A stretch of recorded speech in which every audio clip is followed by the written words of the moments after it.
sinilah semuanya bermula, sebuah tempat yang bukan hanya menyemai ilmu tetapi membentuk jiwa. Inilah sekolah kami, tempat lahirnya cita-cita dan harapan.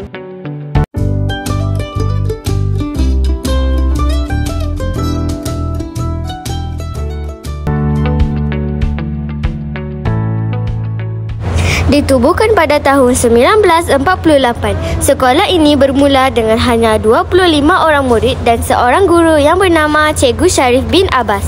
Namun, dengan masa, ia berkembang menjadi institusi yang dihormati, bukan hanya kerana kejayaan akademik, tetapi kerana nilai yang ditanam dalam setiap warga. Setiap murid datang dengan impian tersendiri. Ada yang ingin menjadi doktor, guru, jurutera dan semua itu bermula dari sini.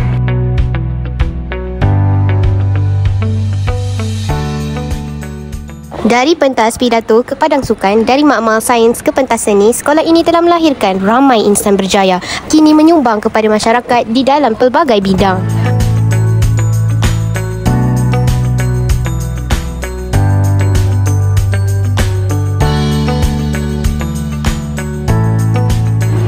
Dalam dunia yang terus berubah, satu yang kekal iaitu semangat dan dedikasi warga sekolah ini.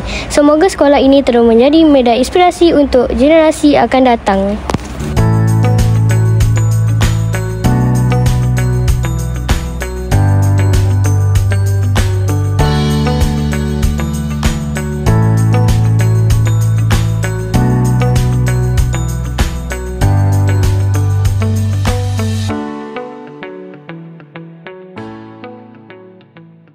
Cikgu saya bukan sahaja mengajar akademik.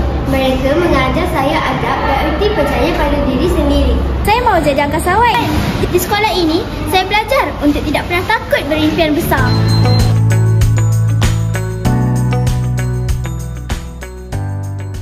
Kami bukan sekadar mengajar, kami membimbing. Setiap anak murid adalah permata yang menunggu untuk dikilau. Sekolahku inspirasiku, di sinilah impian bermula.